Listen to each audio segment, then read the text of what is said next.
It's okay, all right? It's that kind of night, okay? And yeah, man, your first act, this dude, he is not just a comedian, he is an actor.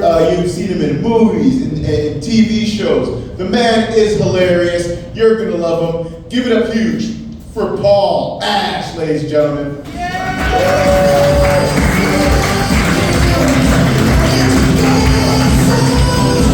it up for Rodney! My name is Paul Ash. I'm pretty glad my parents have named me Jack. Alright, these are IKEA jokes. I put them out and then you get to put them together yourselves. I don't think any animal considers those ribs spare. Alright, you're a nice crowd, so it's a little slow. We're going to work on that. I'm actually a recovering alcoholic. That's ginger ale. By recovering alcoholic, what I mean is I've hidden some drinks around the room. I'll be recovering them later. I am an actor-comedian. I say actor first because that's what pays the bills. Don't get too excited, it's Canadian entertainment. I don't make a living, I make a survival. There's a little bit of a difference between like Canadian famous and American famous. Like American famous is, hey, aren't you that guy from that movie? Canadian famous is, hey, aren't you that guy that dated my cousin? So I know exactly what I look like because they tell you in this industry exactly what you look like. Like I know that I look good for 65 years old. Problem is I'm 56. It's not that I'm down on myself, I'm just ahead of my time, a prodigy, if you will. Right? I know if they're ever looking for somebody to play a cop on screen, I'm one of 20 people they're going to call in Montreal. If they're looking for somebody to play a cop who's like a box and a half of donuts into a career, I'm one of 12. If they're looking for somebody to play a creep, I'm one of 8. If they're ever looking for a creepy cop, I'm on speed dial. Right? I blame the mustache. If they're ever looking for a creepy cop who's an alcoholic, that's going to be my fucking Oscar. Right? That's what it's going to be. Now, this is kind of a weird thing. The previous show, afterwards, somebody asked me if I wanted to go to an Irish pub. And I said, I don't have the time nor the airfare.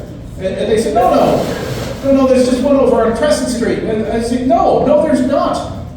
Right, what you have in this country are not Irish pubs. The only Irish pubs are in fucking Ireland. All right? An Irish pub here, that's just an Irish-themed restaurant. Calling that an Irish pub is like taking LSD and saying you've been to Disneyland. Sure, both of us are going to see flying elephants, but it's two different things. So, I love your laugh there, guy. Just make it louder. Can I tell you the weirdest audition I ever had? Yeah. Good, you all agreed on that one.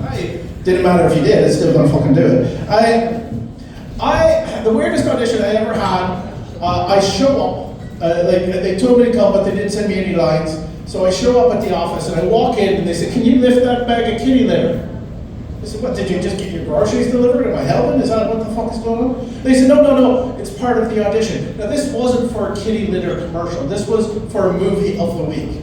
All right, so I go in, I pick up the bag of kitty litter and they tell me, just walk across the stage, put the kitty litter on a chair, walk away, then walk back, pick up the bag of kitty litter, walk it back across the stage, put it into a box, close the box, and that was the entire audition.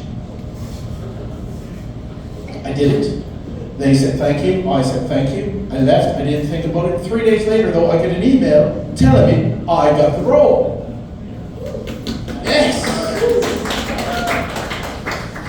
They also sent me the script, but they told me I was SOC, that's silent on camera, which means I didn't have any lines. So I didn't bother to read the script. I should have read the script. Because I show up on set to find out that I'm playing a convicted pedophile who may have reoffended, no spoilers. I auditioned for that. That means that I walked through a doorway that 19 other men who looked like me walked through, and somebody went, he touches kids. I am the type of white person that other white people like to ask that problematic question, but where are you really from?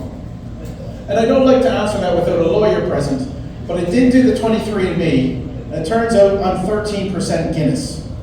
And a lot of people ask if I'm a Canadian citizen now. Now the thing is, for a person like me to become a Canadian citizen, the last thing they ask you to do is pledge allegiance to the Queen. Because we're not allowed to call him Queen anymore because they won't let him dress in his mother's clothing until, since the coronation. Fuck the monarchy. Thank you. All right, we're good. I love this. This is great. It's like you're trying to hold your head together that you're laughing. This is good. Just let it all out. It's all good. I in fact had some weird experiences here in Montreal. For example, I was stopped by a vegan. Yeah, he doesn't eat red meat. I have no idea where the aggression is coming from. And people were saying, oh, don't worry about him. He tells everyone that he's a nice person. Flag number one.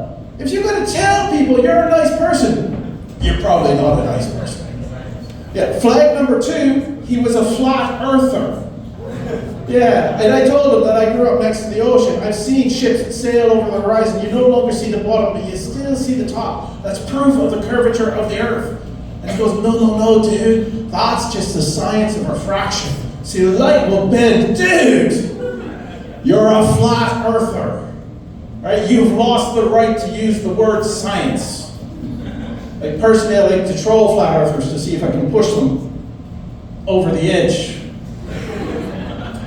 Flag number three, he was in his late 30s and he lived with his mom.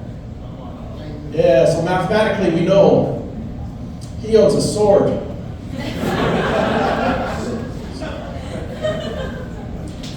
I've been having a lot of discussions with my doctor recently. My doctor told me I'm too kind. Is that weird? My doctor said it too. Actually, that's not what he said. He said I had a big heart. Enlarged. That was the word. Enlarged heart. And my doctor and my banker were both after me. They're saying that I eat out too much. But my girlfriend doesn't mind. You want to hear kind of one of the funniest things? I don't know if any of you have seen these, but I'm currently in a Lotto Max commercial, and I also, over the Olympics, I was in the Bell commercial, right? And I had to do both of those with a Canadian accent. Yeah, so if you ever hear about foreigners coming in and stealing jobs, that's me.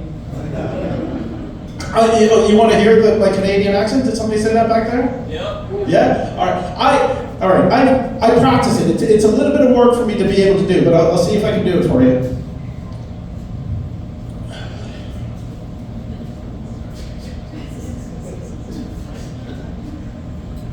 I want to point out the reason why I taught myself to sound Canadian is because I've done comedy across this country, right? And Canadians, you think you're polite, right? Well, all right, you're honest about it then. Canadians, I think you think you're polite because you compare yourselves to Americans on Fox News. Right? It's not the same level at all, because like in every major city that I've played in across this country, at least once on a weekend, somebody will come up to me and say, oh, you're Irish. I'm Irish too. Well, not me, but my grandfather.